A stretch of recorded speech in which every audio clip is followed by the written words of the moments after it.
I'm here with Jason Stewart, who is running for Wichita Falls Independent School District Board of Trustees for District 4. Jason, thank you so much for taking time out of your day to join us. I really appreciate it. Now, first off, we want to get to know you and the position you're running for a little bit better.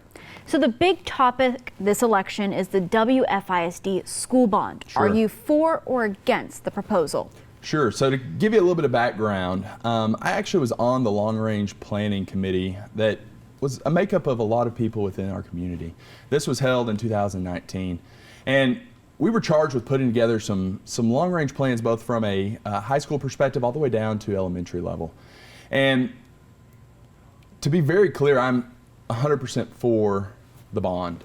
Coming into it, it wasn't the exact bond that we put forth, but it's a great bond, and it's a bond that Wichita Falls needs to consider. And I'll tell you why. Up until 2002, every bond in Wichita Falls was passed. Since then, it's kind of been hit or miss, right? And the people before then were really setting the stage for the students. And I really feel like it's time for us to get out there and set the stage for the future, right? For our children, for our grandchildren, our great-grandchildren. The truth is that the average age of our school in this district is over 60 years. That's significant because the average age in Texas is roughly 34 and a half years. So we're almost double the average age of schools. There's been a study that shows that the infrastructure that surrounds students and teachers actually impacts academic excellence. And academic excellence has to be a key focus of schools, right? That's why we're there. So I really think, people should go out, make sure they're self-educated, make sure they understand what the bond is, what it's going to do, how it impacts the future, and really how it's going to impact them individually from a tax perspective, because there's some little nuances in there that can help them, maybe make a better decision. And now when you look at the current school board, what do you think is missing that caused you to want to run for a place on the board?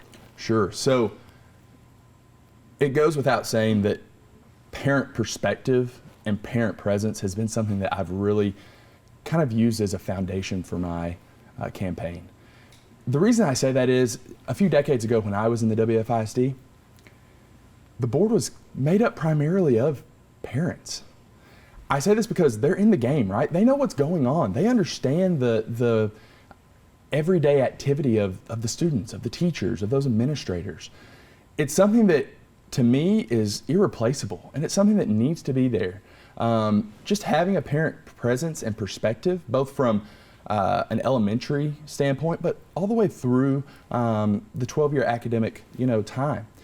Additionally, I have a child with special needs, and he's gone through some of the special needs programs and special education programs within the district. So to have that kind of influence and impact on the board, I think would be special. That said, right now we're sitting with a board that has 0 parents that have students in the WFISD currently. Now, a lot of them did, but I'm active. I have 2 virtual learners at home.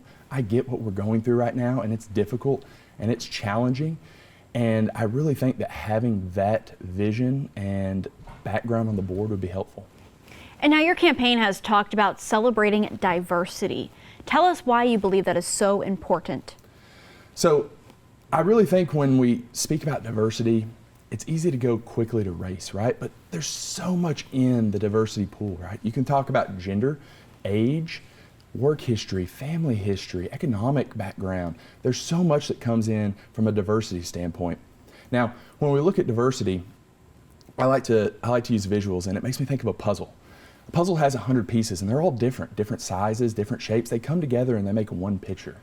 And I think when you have a diverse group, whether it's school board, you're going to have a powerful conglomeration that can really move it forward in a beautiful way. So the reason I say that is when we look at what we're doing from a bond perspective and looking at maybe 2 schools, right?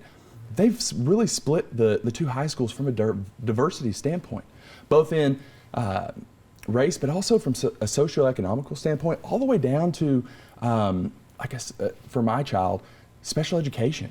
Now our special education students can go to any high school and get the programs they need, have the accessibility they need, and it's a really good blessing from that standpoint. Now, when looking at it from a board perspective, we can achieve some major diversity by really bringing me on in a couple of ways. One, I'm significantly junior in age. Two, I'm a parent. Again, there's no parents on the board currently. So I think bringing in a bit more of a different candidate to what we're used to for the past 8 years on the board is something that could be definitely beneficial. Jason, thank you so much for joining us today. Thank you for having me.